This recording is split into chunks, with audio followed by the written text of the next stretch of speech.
What can you say about a 25-year-old girl who died? You can say that she was beautiful and intelligent. She loved Mozart, Bach, and the Beatles. And me.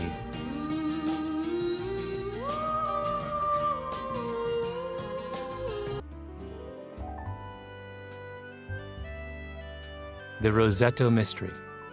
These people were dying of old age. That's it. Rosetto Valfattore lies 100 miles southeast of Rome, in the Apennine foothills of the Italian province of Foggia. In the style of medieval villages, the town is organized around a large central square. Primul fragment pe care l-ați ascultat este începutul din Love Story de Eric Segal, una dintre cele mai frumoase povești de dragoste care s-au scris vreodată. Al doilea fragment este din Outliers, The Anatomy of Success de Malcolm Gladwell, o carte de popularizare a științei. Ce au în comun aceste fragmente? Haideți să le identificăm. 1. Sunt povești. Ne plac poveștile. Niciodată nu vom ține minte un articol tehnic, dar o poveste bună ne poate însoți pentru toată viața. 2. Ambele sunt emoționale, inclusiv fragmentul din Outliers, o carte de popularizare a științei. Ele se adresează sistemului limbic, sediul emoțiilor în creierul nostru. Prin asta ne câștigă atenția și implicarea în poveste. 3. Toate ne pictează o imagine, ne provoacă să ne imaginăm ceea ce ne spun cuvintele. Simțim emoția, apoi mintea noastră începe să compună imagini. O compunem în minte pe Jenny, fata care a murit la 20 de ani. Ne simțim transportați în Rosetto, orașul în care oamenii mor doar de bătrânețe. Deci dacă vreți să transmiteți ceva, trebuie să puneți imagini în scris, să le împachetați cu emoție și să produceți o poveste care este mai întâi de toate emoțională. Carlos Sala scrie în Trucos para escribir mejor, adică trucuri pentru a scrie mai bine, următoarele. Cheia primului paragraf este să concentrați într-o imagine teza generală a articolului. Și în același capitol. Cuvintele care se pot converti în imagine emit mai multă forță decât abstracțiunile. Sunt foarte seducătoare.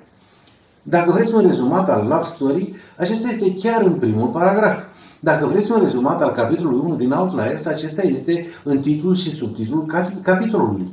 Misterul Rosetto. Acești oameni mureau de bătrânețe. Asta este. Ok, eu am descris o poveste corporatistă. Cum fac asta?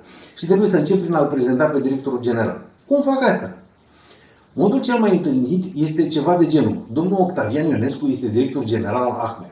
El a absolvit un masterat în administrarea afacerilor la ASE și plictisitor. Audiența deja a căzut cu capul pe birou. Haideți să vedem cum prezintă Malcolm Gladwell oamenii și iau un profil repede, primul pe care îl găsesc.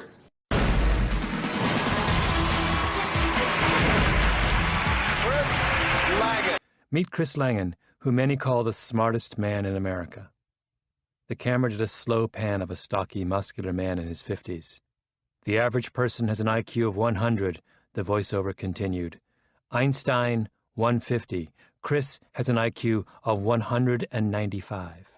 He's currently wrapping his big brain around a theory of the universe, but will his king-sized cranium be enough to take down the mob for $1 million? Find out right now on 1 versus 100.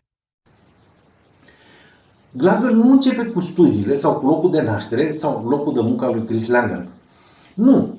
El îl descrie ca pe un om îndesat, musculos de 50 de ani. După aceea ne spune cât de deștept este și asta ne șochează puțin, pentru că nu ne imaginăm geniile ca fiind oameni îndesați și musculoși. Vedeți, discutăm despre o imagine, vedem cu ochii minții, iar autorul se joacă cu așteptările și cu prejudecățile noastre. Este că deja vreți să știți ce cu acest Chris Langan și de ce este atât de deștept? Și atunci, asta e ceea ce trebuie să țineți minte dacă vreți să comunicați eficient, să scrieți cu adevărat bine. 1. Totdeauna spuneți o poveste. 2. Adresați-vă creierului emoțional. 3. În primul paragraf descrieți o imagine pe care să o vadă cu ochii minții și care să reprezinte chintesența a tot ceea ce va urma. Este că numai la Salesman Pride aflați așa ceva? Dacă nu v-ați abonat deja, acum e ultimul moment să o faceți, pentru că filmul ăsta s-a terminat aici.